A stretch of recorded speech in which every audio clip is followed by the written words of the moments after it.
the day, building the buzz from 6 feet away, communicating and engaging from a distance. My name is Megan Dvorak. I'm a campaign relationship manager with Greater Twin Cities United Way. And as I said in the very first session, this is probably my favorite job that I've ever held. I truly enjoy talking with people, sharing all of the information that we've been able to compile this summer with all of you, and really talking about what I'm passionate about, which is helping our community through Greater Twin Cities United Way. I know that sounds cheesy, but it truly is a really rewarding job. And in talking with a lot of you, I know that your jobs are also rewarding and that you get to help our community in this way through these campaigns that we put on in the fall. So thank you again for joining us. I'm going to go ahead and turn my video off so that I can focus on both monitors while I'm presenting. Go ahead and do that. Okay.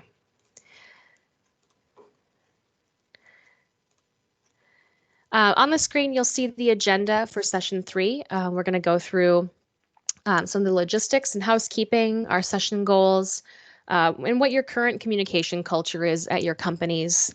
And then I'll invite my colleague Jeff Moores to step in and help me talk with you about communication strategies, creating and delivering engaging donor communications. And then we'll close out with using videos for your campaign and some Q&A at the end. Just a standard, logistics and housekeeping here. As we've mentioned in the previous sessions, all 6 of these sessions are hosted on the same Microsoft Teams link to make it easy to find the session. You can also then go back and see the full chat history from any of the sessions all in one place. You are welcome to turn on your video if you feel comfortable, but please keep your audio muted unless you have a question or a comment. We can unmute you, or we can mute you if you forget, but we cannot unmute you if you forget to take yourself off mute. Please feel free to use the chat box to ask questions, comment, and share experiences. We do have someone monitoring the chat box throughout, so nothing gets missed. We'll also be using the chat box to provide a couple of links for some of the content. And each of these sessions includes some live polls to help prompt discussion around current experiences, and we will provide direction around those polls when they come up.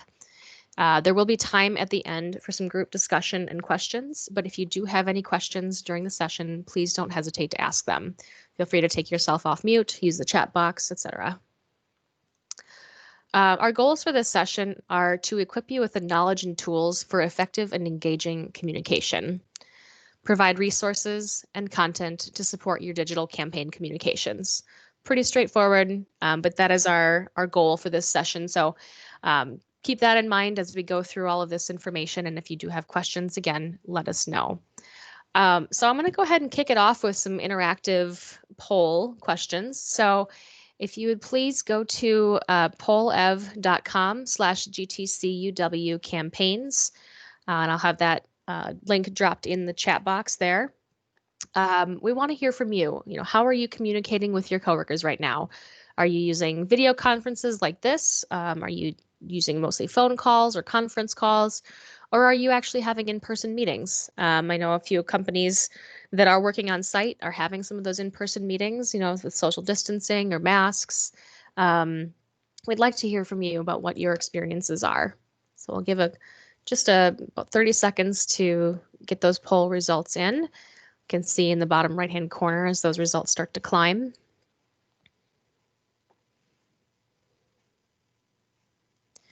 All right.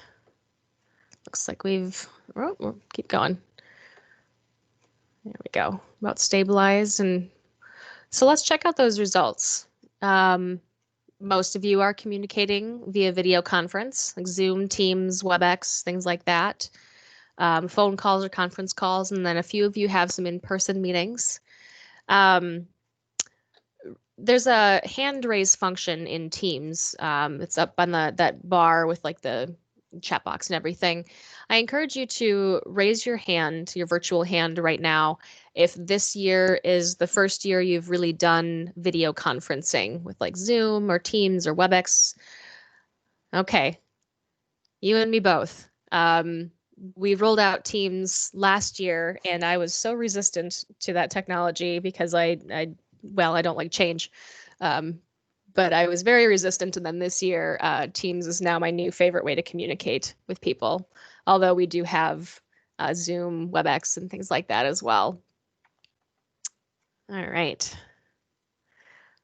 Well, we'll go ahead and lock that poll where it's at, and then we'll move on to the next question. So if you are using video conferencing technology, what is your culture like? I typically have my video and audio on for most calls and meetings. Um, very often, my cat will walk across my desk, especially if she sees that I'm on video. So that is part of why I turned my video off right now, to avoid that distraction. She's sitting next to my desk right now, waiting to make her appearance. If you prefer to only use the audio, not see yourself on video, do you like to keep your audio on and really talk on these conversations, or just stay muted and use the chat box?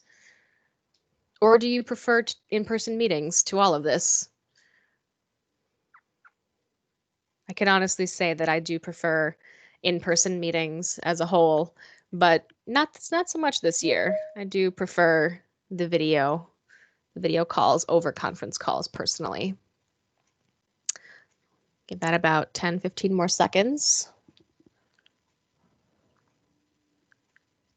See as those results are climbing. Feel free to, select more than one if they apply. All right. Looks like that's about stabilized there. Okay. Well, I guess I could have guessed that most of you don't like seeing yourself on video, given how many of you have your video off. But having the video and audio on for most calls and meetings, it's good. Most of you don't really care if your child or pet makes a surprise appearance. That's good. I think that's definitely a culture shift this year, keeping your audio on and talking. Okay, so for all of you that said you like to frequently chime in on these conversations, I expect you to speak up here on this session. No pressure. Okay. Well, we'll go ahead and lock that poll where it's at. Last question for you. What other technology or software do you find yourself using more now? Are you using Microsoft PowerPoint or Excel more often than you have in the past? Are you using Teams or Zoom or a polling software like the one we're using right now? Like, what are some of those technology and software that you find yourself using? And we'll just watch this word cloud grow as people start to type in their answers.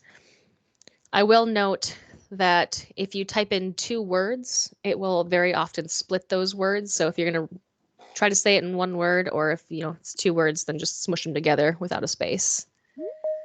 There you go. Okay. So Teams and Zoom are the big ones. Ooh, SurveyMonkey. I like SurveyMonkey.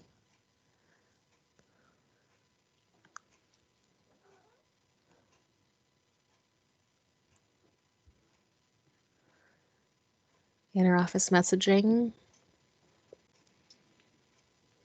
Are any of you using like Yammer or something like that? That is kind of a more social aspect of communications? Jabber. Okay.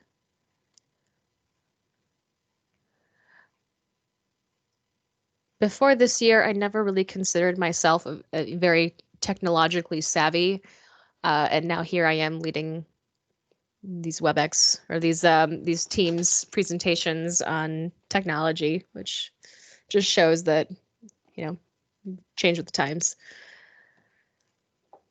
Any other technology or software that we find ourselves using more often now?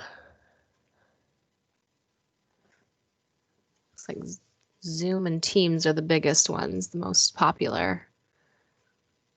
Okay. Very interesting. Well, we'll go ahead and lock this one where it's at now and move on. So raise your virtual hand if this kind of polling, this interactive polling software is something that you're interested in. Maybe using for a kickoff or using it for some kind of trivia to kind of engage with your audience. Okay. kind of what I thought. So I wanted to share a little bit about what that looks like. Poll Everywhere is a software that we at United Way are currently using. There are a couple other platforms that you can use that you can explore, and we can discuss those with you. But Poll Everywhere is really helpful. It's very easy to create these questions, easy to activate them. When you're creating a question, you have multiple types of questions that you can create, whether it's multiple choice or a word cloud, Q&A. At one point during a session, we used a map to do an icebreaker for a meeting. It was, where do you want to go on your next vacation? And so you can click on that map, and that's a good way to engage people and get them involved in what you're presenting on.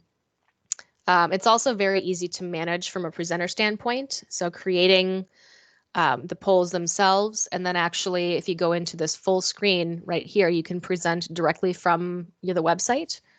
Or, as I'm doing in this session, there's also a Microsoft PowerPoint add-on. So just add it on to your Microsoft PowerPoint, and you can drop these slides directly into your presentation. And when you're in presentation mode, those slides will actually activate, or those questions will actually activate, and then they will lock themselves at the end of the session. So really handy software to use, something that I didn't really learn about until earlier this year, but I really enjoy using. One other technology piece that I really enjoy using is Canva. Now, raise your hand if you've used Canva before, the design platform. A few people? In the chat box, put, let us know how you've used Canva in the past. What are some of the ways that you've used them? Is it for work things? I think my first introduction to Canva was with a nonprofit orchestra that I'm on the board for, creating some fundraising images, things like that. Go ahead and put those in the chat. There's a header for volunteer recruitment emails, sizing images for various social media platforms, image collages for email content. Great. You can create all these different touch points across the media sources using throughout your campaign, using things like email, text, video, live stream, social media. We'll cover those in a little bit here, but we want you to get creative and create your own branding that's consistent across all those mediums. This is just an example of a Canva design that I put together. It took me about 5 minutes. I created a brand for an Excel presentation that I did about a month ago or so, using just a pre-made background. So that light bulb is a pre-made background, adding both of our logos, adding their tagline and their theme, and just creating that image. And that's something that can then be added to social media, to emails, to posters, things like that. So you can design and create things like, the virtual posters and flyers, email banners, joint company and United Way logo, social media posts, and all kinds of different things. The free version, there is a free version, and it includes some pretty extensive functionality. I've never actually used the higher version of it. I've only ever used the free version. And there are some additional features available at a cost if you are interested in getting more professional with some of your images. So some tips for engaging remote employees, whether they're remote or on site. If you were in the previous session, this slide may look a little bit familiar. Some of the most important things to do are to create multiple touch points across different media sources throughout the campaign. So rather than just using email or things like that, you can use email, text, embed videos into your communications, live stream events, social media, create a communications calendar to lay out when and how you plan to send out those various communications. And we'll show you an example of that a little bit later this afternoon. Post all of your pertinent campaign details in one place, and then link back to it in all of your communications. So all of the important campaign details, whether it's the link to the giving site, information about your events, things like that, put them all in one place, like on your intranet. And then as you send out your communications, put links back to that intranet post in those communications. Videos can add a new element, and they do not need to be professionally created. As Elliot mentioned in our last session, those videos can be really authentic this year, especially, quote unquote, selfie videos, which before this year, I was like, oh, selfie videos. Who needs selfie videos? But this year, they're actually the most authentic video that you can present, because it shows you as a real person. It shows your speakers in their environment, and we'll talk a little bit more about videos here a little bit later. Share personal stories. Stories are effective no matter the medium. Recorded stories, live speeches help the personal connection to your campaign. And then finally, lead with gratitude. Gratitude for taking the time to read and watch your communications, for getting engaged, and of course, thank you for donating. And now to talk a little bit more about communication strategies and engaging communications, I'd like to introduce my colleague, Jeff Moores. Hello, everyone. Thanks for joining us today. I recognize some of the names in the group today because in my previous roles here at United Way, I might have worked with you or your company. I am Jeff. I oversee our direct response fundraising, which essentially means anything that's not campaign. So when we operate Give to the Max Day, when we approach individuals in the community and offer opportunities through our giving communities like Women United and Arise, I help direct a lot of that work and oversee traditional stuff like direct mail, all the way up to newfangled options that all nonprofits like us are exploring around digital engagement and social media and stuff like that. So I'm excited to be here and share a little bit about what I know about some strategies that you can employ in your campaign this year, especially because we're in such an unprecedented time. And many of you might be looking to ensure that your emails are as strong as possible, or that you're paying some special attention this year to your communication cycle. So let's dive in a little bit to some high-level advice that might help you frame out all of your work.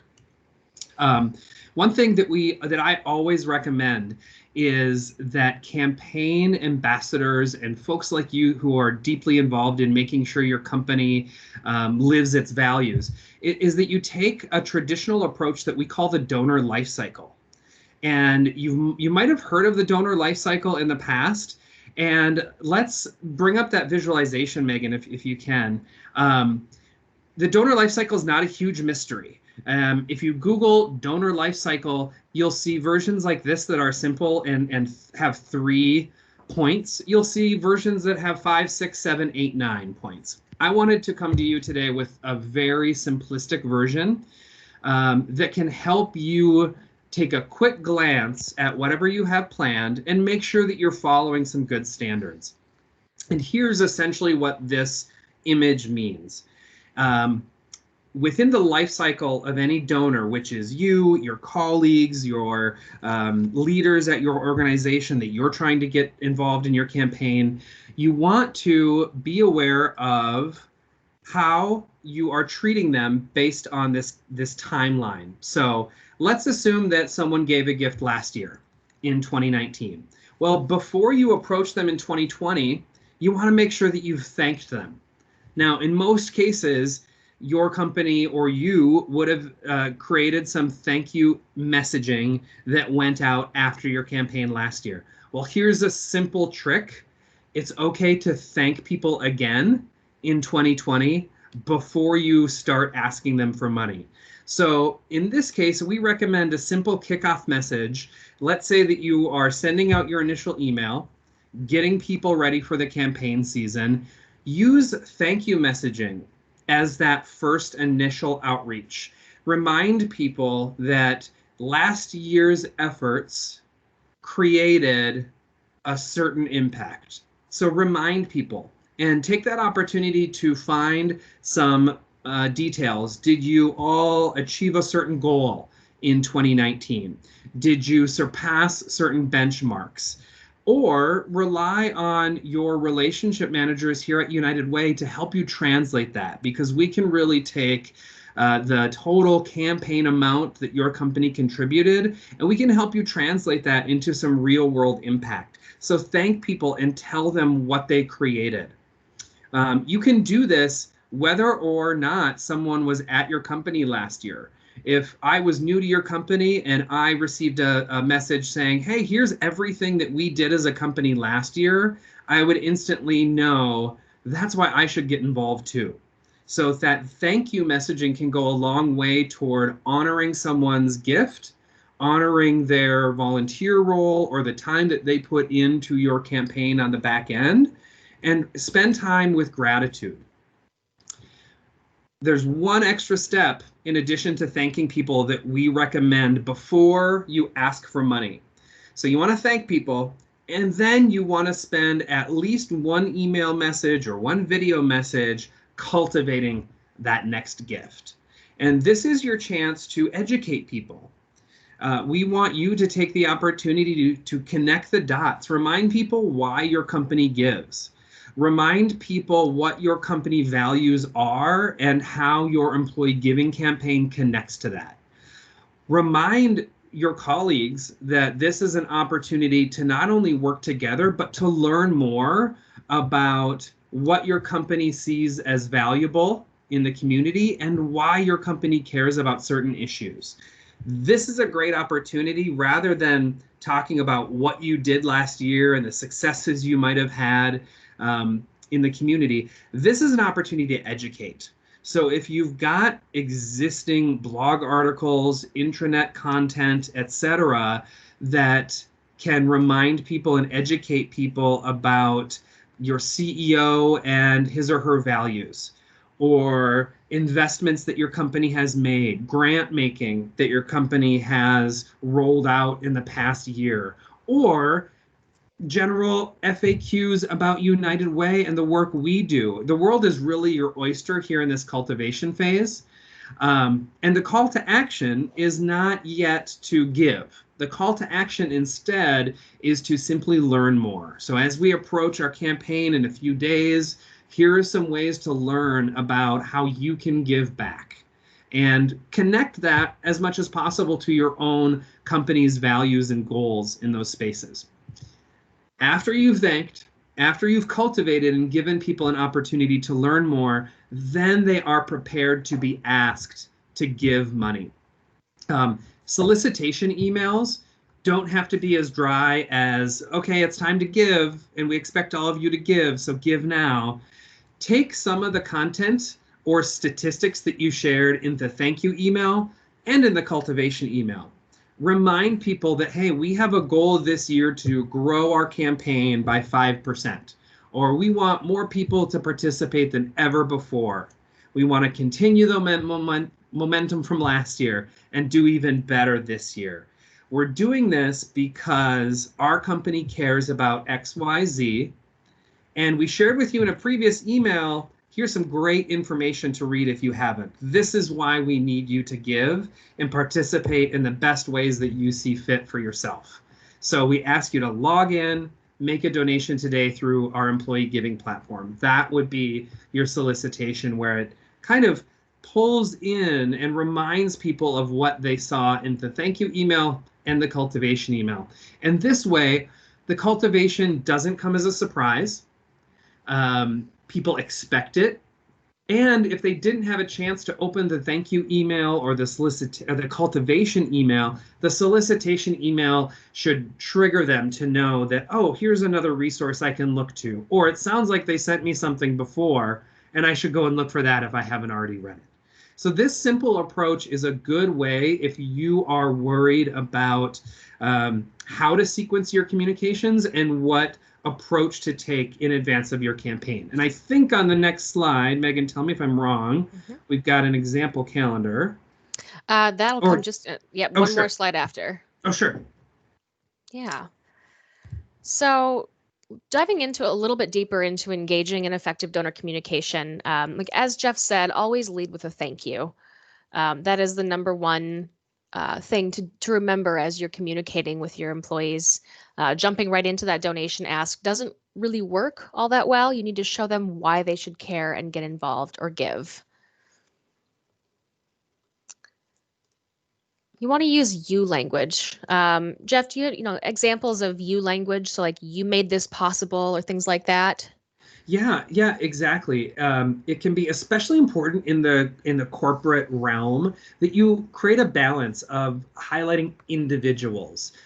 You don't want your communications to be all about what your company did and what your leadership team did, and look at us as a company. That can be strong, and it's important that your campaign lifts up your internal branding work. But it's just as important to make sure that each individual is spoken to. So take a glance at how you're referring to the reader of that email and put your own personal lens on it. If you read that piece of communication, would you feel that it's speaking to you as an individual? And you want to speak from both the head and the heart with you language. Using you really makes sure that someone assumes that they're speaking to, that you are being spoken to as an individual. And there's a couple ways to do that. We talk about head and heart as the difference between statistics and data and figures that someone with an engineering mindset might be more motivated by. But you want to balance that with the heart and the stories of the human beings that your donations are actually impacting. And I always encourage people to think about their own colleagues. If you are part of a manufacturing firm with a bunch of engineers or statisticians, you may want to lean more on some of the head messaging that makes the numeric or statistic case for impact. You might know your colleagues are motivated more by stories of the individuals.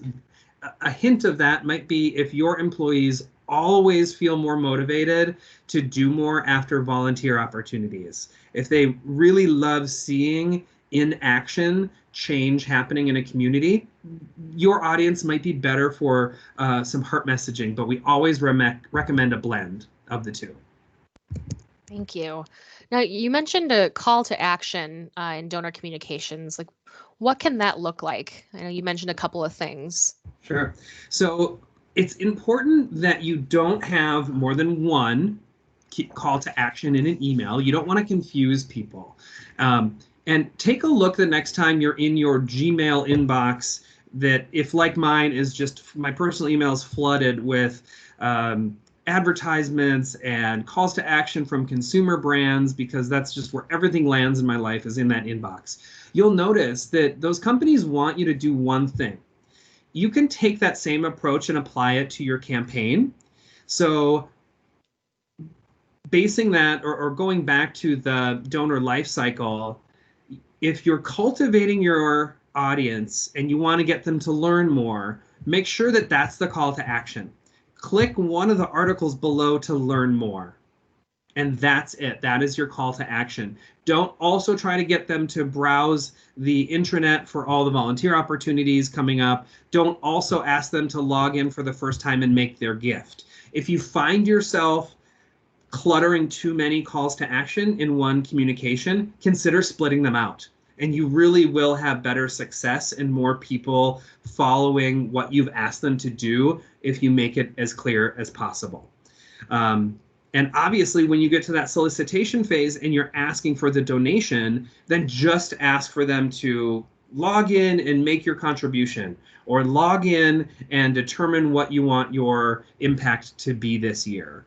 As a general recommendation, we also always recommend that you have that call to action more than once in the email, but it's the same call to action. So you could, in a letter from your CEO announcing your campaign is open, you could have that employee giving platform link in the first paragraph. You could design a call out button in the middle of the email and put it after your CEO signature in a PS. That way, all three links in the email go to the same spot, and someone might only need to read the first paragraph. They're ready to click and go, and they can kind of abbreviate the amount of time it takes them to take action. So be clear in your calls to action and only have one type. Are you asking them to read more and learn more? Are you asking them to give? Are you asking them to sign up to volunteer? And consider different ways to implant that same call to action in the same communication. Thank you. And also, in that call to action, remember to use that you language we mentioned earlier. With your help, we can reach this goal. Things like that, using that Mhm. language in your call to action. Yeah. You also want to provide other opportunities to give and engage. If you were in our first session today, Janessa talked about giving of your time, talent, and treasure.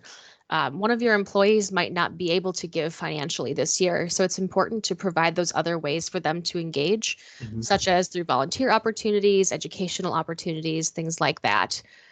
Give them opportunities not just to listen, but to engage. Donors want to be part of the work and the solution, not just a funder, more often than not. We've also been talking about using a variety of communication tools. Jeff, why is that important? I mean, nowadays it's more important than ever because we need to meet folks where they are. I think that the high number of you who responded that you are using video tools, that's an indication, for example, that you might want to host some digital kickoff sessions or digital lunch and learn sessions in ways that you haven't in the past. Um, I am fully guilty of thinking that I sometimes have too many communications channels. Megan can get a hold of me on email, she can Teams chat me, she can text me on my cell phone. That all can be overwhelming for people. So, you also don't want to just do email. If email inbox is the only way that you expect to get in front of your colleagues, keep in mind that nowadays, as we're all working from home, my email is kind of a running stream of things day to day. And if it's something not immediately important, I may skip that email and not get back to it for quite a while. Whereas if I have meetings on my calendar for small kickoffs or huddle conversations where I'm invited to a video chat like this, I'm much more likely to finally get on board with whatever is happening in our organization. So consider fully utilizing the variety of tools that you have in your toolbox and maybe adding something for this year, considering that we simply can't gather everyone together or expect that things will filter down through office communication tactics from last year or years prior. Yeah. Also, share stories from different people and organizations so that your information is not all coming from the same source. Having different speakers, whether it's an impact speaker or a nonprofit speaker, having, a message from senior leadership from your company, message from you about the campaign events, things like that. Having those different sources to communicate through can really make that content feel more varied Mm-hmm. and more, that's what I'm looking for, more authentic, I think. Yep. And then if people have questions, also be clear about who to reach out to for answers and how to connect with them. So if you are the go-to person for anything with questions about events, how to log on, things like that, or if it's someone in HR who is the point person for troubleshooting, pledging logins, things like that, make sure in your communications that you're clear about who people should reach out to if they do have those questions. In all of your communications, ask the question, if someone only reads or watches this one piece, are they getting the full picture? Do they get all of the things that you want them to think or feel or do? Mm-hmm. Going back to that singular call to action in your communications. And therein lies a great connection to your earlier tip, Megan, where if you have an intranet site where you can house a running list of opportunities, volunteer events, use that single URL or single link so that you're not trying to say for volunteer events, go here, for a list of the speakers we're having, go over here. You can really simplify that call to action by saying, learn everything you need to know about our campaign and upcoming opportunities, go here. And that helps you drive everyone to the same spot. Exactly. Now, lastly, we talked in our first session about leaning into current events. How would you speak to that using some of these communication strategies, Jeff? Sure, sure. So, we've had, because of COVID and the civil unrest here in the Twin Cities as a result of George Floyd's murder, we actually have some unique opportunities to engage our colleagues and our neighbors and those in our professional circles around some deep communication or conversation about a view of the Twin Cities that folks might not have had before.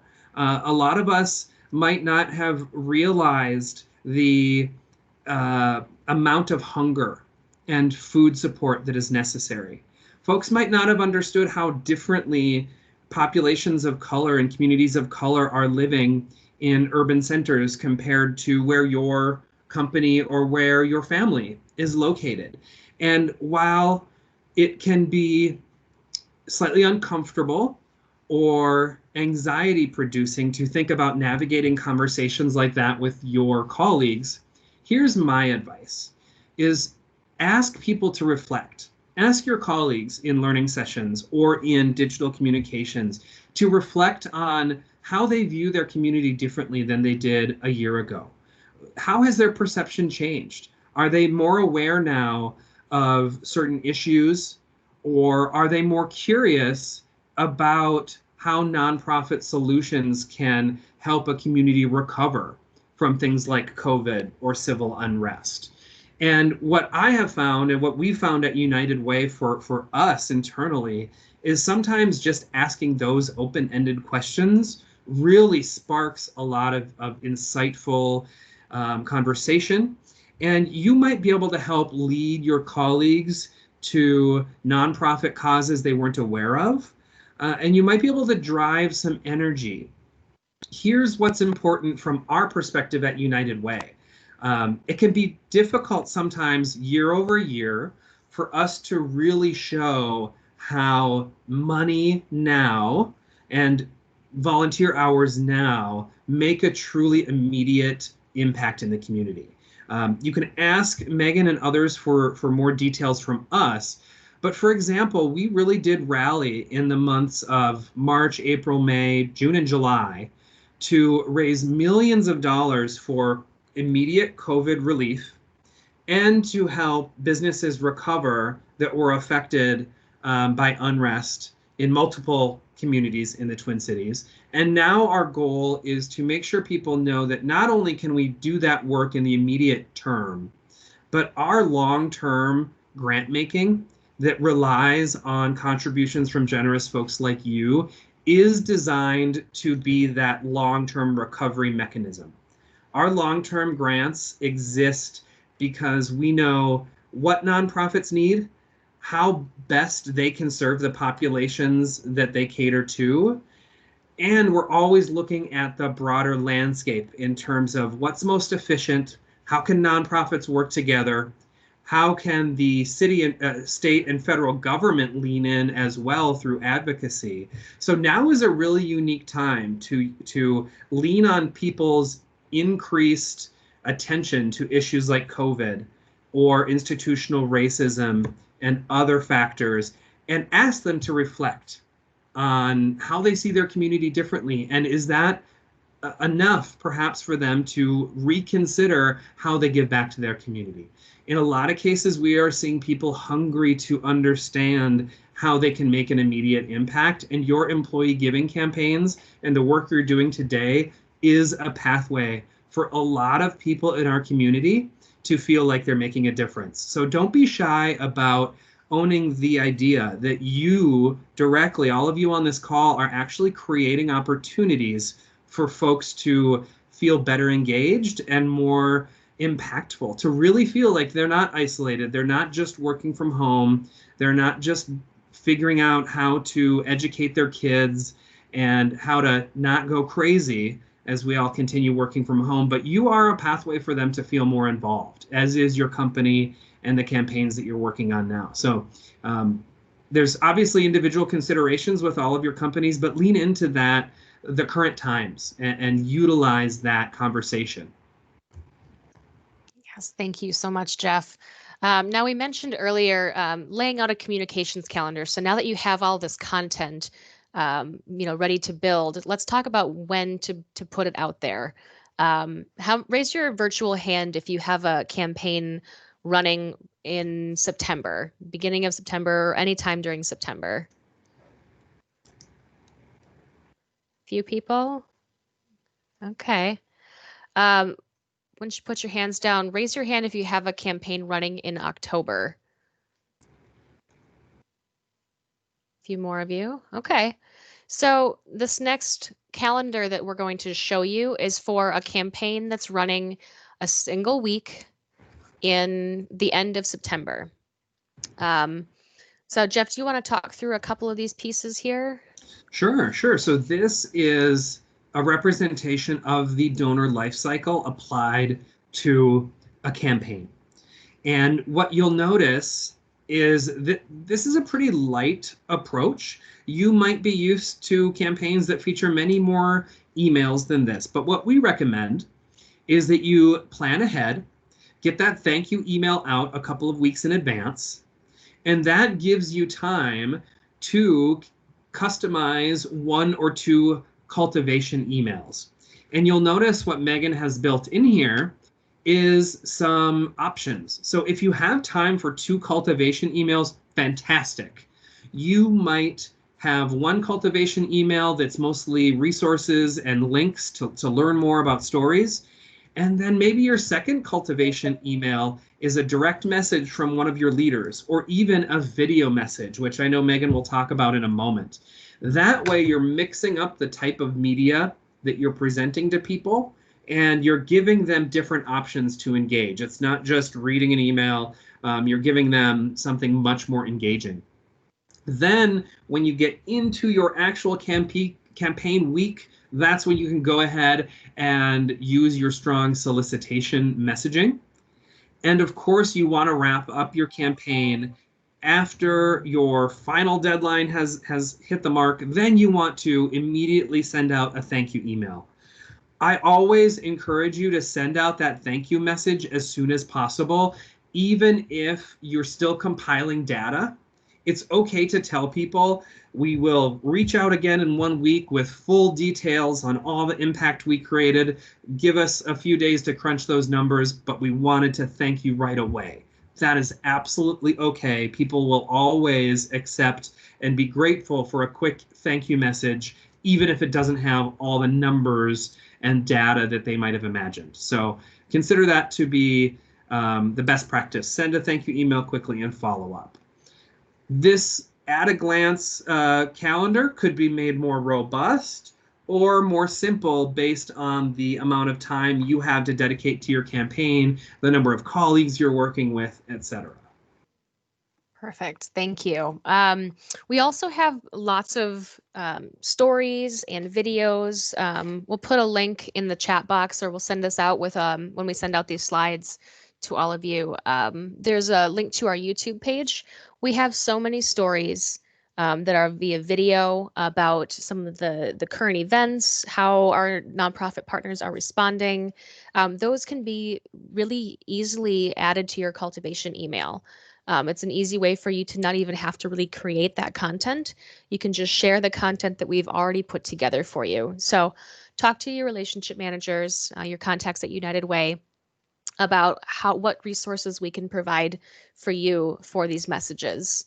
We have so many tools and email templates, things like that, that'll be available to you in the coming weeks here that will hopefully make your jobs so much easier as you're putting together these communications.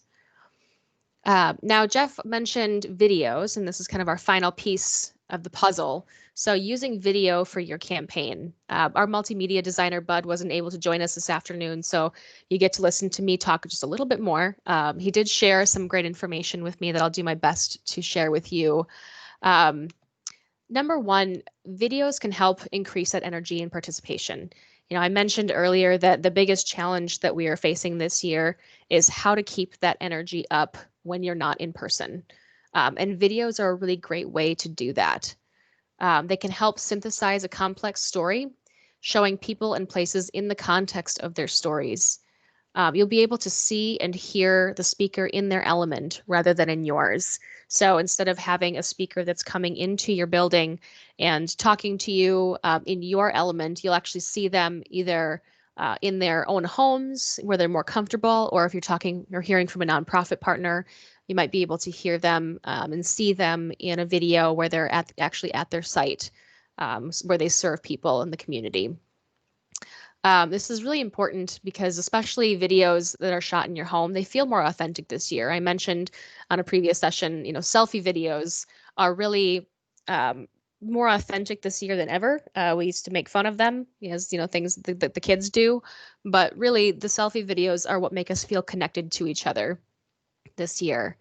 Um, really does feel more authentic. When you're creating your videos, remember these key elements. Have an engaging story to tell. People want to hear from their colleagues, leadership, and other third parties with knowledge of the content. That engaging story may even be something as simple as "This is why I give." Creating a video. Giving your employees an opportunity to share their stories, share a short video about why they are contributing this year, especially from leadership, that can be really impactful. Keep your content concise and to the point. If you've ever watched videos on YouTube, if they're long and they start to ramble at the beginning, I will generally turn them off. So if you keep your content concise and to the point, people are much more likely to tune in for the entire duration of your video. Have that clear call to action that Jeff mentioned earlier. State that call to action at the beginning of the video and at the end of the video, just in case someone decides to not tune in for the entire video, if they decide to turn it off, at least that call to action, that thing that you're hoping that they get out of that video is stated at the beginning. Be mindful of your audience's time. So 30 seconds to 2 minutes is kind of that sweet spot. 30 seconds or less, you might not be able to get all the things in there that you want to say. And more than 2 minutes, people are more likely to turn it off, especially if it doesn't get off the ground as quickly as you would want it to. So those are just some of the tips and tricks for using videos and creating these videos as shared by our multimedia designer, Bud. And with that, I'm going to share our newest video with you that he and our fabulous marketing and communications team have put together as an example of what we're able to offer you for your campaign. And if I did this right, and I clicked system audio at the beginning of this presentation, you should get sound. So if you don't get sound, let me know and I will reshare it because sometimes it kicks me out. Community champions like you have been essential in inspiring others into action during this time. Thank you for all you do for your community and workplace during this crisis. The world has been changed by the COVID-19 pandemic and the murder of George Floyd, and we have responded. Since March, Greater Twin Cities United Way has raised $4.5 million for COVID-19 relief efforts, thanks to the generosity of our individual donors and corporate partners. More than half of those funds will be distributed to nonprofits in the Greater Twin Cities, and the remaining will be dispersed to other United Way chapters across the country. Our COVID-19 Response and Recovery Fund has already infused more than $1.2 million into our community, supporting over 100 local nonprofits and answering the call of more than 245,000 of our neighbors in need. After the civil unrest following the murder of George Floyd, United Way joined together with the Minneapolis Foundation and St. Paul and Minnesota Foundation to create the Twin Cities Rebuild for the Future Fund to begin the work of supporting small businesses owned by Black, Brown, Indigenous, and people of color while seeking meaningful criminal justice reform. Your past support allows United Way to make immediate responses like this possible, and we know our work is not done. Whether it's sharing 211 resources with your employees, helping them feel connected during this time, or, if able, giving them options to give back, our team is ready to answer any questions you have to help engage your employees during this time. According to United Way's nonprofit partners, the most urgent needs during the COVID-19 crisis include food support, shelter support, sanitary and hygiene supplies, direct financial assistance, and affordable childcare. Our own experience confirms this assessment as our expanded 211 resource helpline, which provides free and confidential health and human services information, has seen a 300% increase in referrals for essential items.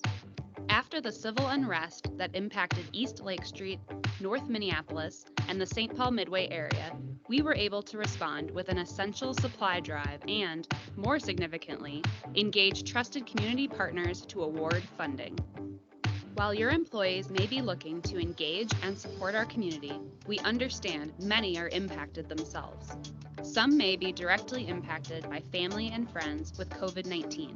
Some may be working reduced hours or may be furloughed, or some may be working remotely and looking to contribute.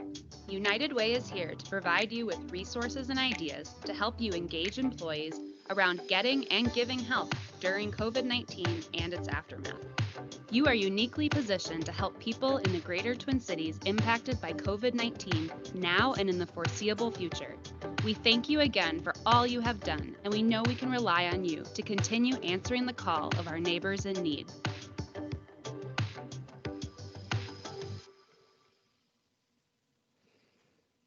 All right.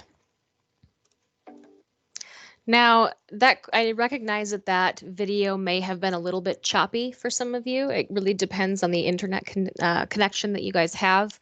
We will send out the YouTube link as well. Maybe Elliot or someone can drop that in the chat box. Otherwise, we'll send that out when we send out these slides. That is the one small downside to these virtual meetings, is having to share videos and having them potentially be impacted by internet connectivity. That is why having live streamed speakers and things like that for your kickoffs is really beneficial, and also in just embedding those videos into your communications. So with that, I will open up the floor in our last 5 minutes or so for any questions or thoughts. We'll leave that wide open. So some of you mentioned that you'd like to speak up on these meetings in an earlier poll today. So I'm hoping that some of you will lead that Q&A. Well, I'm not one of them, but I'm going to talk to you. I didn't say that, but this is my first year, and this was a really good session. So much fabulous information. And I really liked that last video, but I'm getting a framework, an idea, but I'm going to need more help. And so relationship manager, I need to find out who that is for me. And also, how do all of the, if you fit all of the action into that 1 week, do you do the auctions and everything at that time? So I still have a lot of questions, but maybe not take up this meeting's time, but get connected with someone for more personal help. What do you think? Absolutely. Well, I tell you what, we'll follow up with you to talk about a more personalized approach for your own situation. If you do create that framework where it's just a 5-day campaign, you can start the auction the week before. We see that sometimes where you'll open up that online auction the week before and then have that go into the week. You can also just have it on during the week. You can send out communications. You can do kind of pre-campaign activities, whether it's a trivia, a happy hour trivia, something like that. Yeah. Those, they don't have to all be in that same week. That week can often just be that drive to pledge, through your payroll deductions or however your employees give. So that's a really great question. Tomorrow during our sessions, if you're able to tune in, we do have a session at noon tomorrow, and at 10:30 tomorrow is the special events. And so we'll talk a little bit more about how to facilitate some of those events, time frames, and things like that. Great, thank you. I thought maybe that week you wanted to keep it short like that to keep people energized, but it doesn't have to be all in that week. Okay, thank you so much. Absolutely. And I work with several companies. I have a company that's doing a 3-day campaign. I have a company that's doing a 6-week campaign. So it really is tailored to, whatever works best for your company and your employees. Thank you for sharing. Are there any other questions or thoughts, comments? Feel free to speak up, take yourself off mute, or put them in the chat.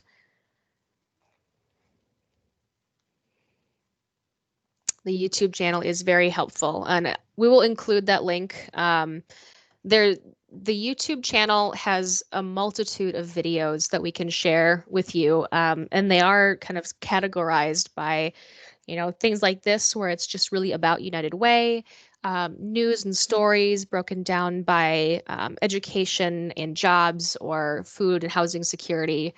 Really, whatever message you want to convey, there's probably a video for it. And I know that they're continuing to create more stories alongside our corporate or our nonprofit partners.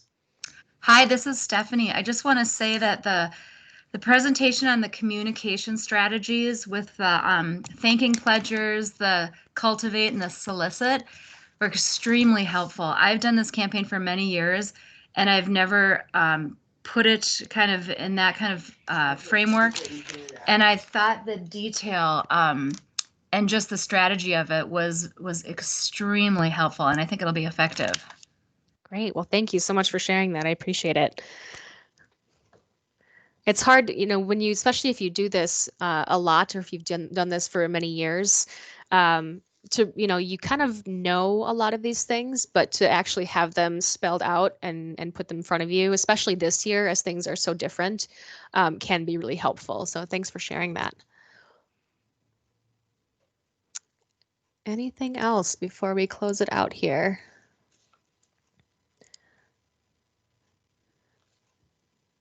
When we send out these slides, this series is being recorded.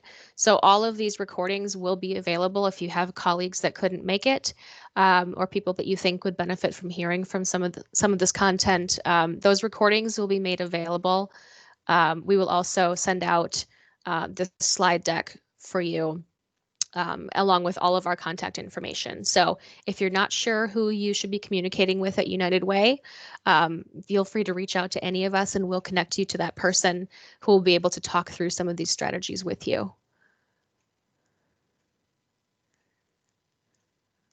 And with that, I will go ahead and close it out. Please join us tomorrow. This is the end of our first day of webinar series. Join us tomorrow morning at 9:30 for a deep dive into Salesforce Philanthropy Cloud, 10:30 for those special events, and then again at noon for virtual volunteers and kind of those deep dives into those bigger campaign pieces. We look forward to seeing you all tomorrow. Thank you. Thanks, Megan. Thanks, everyone. Thank you too.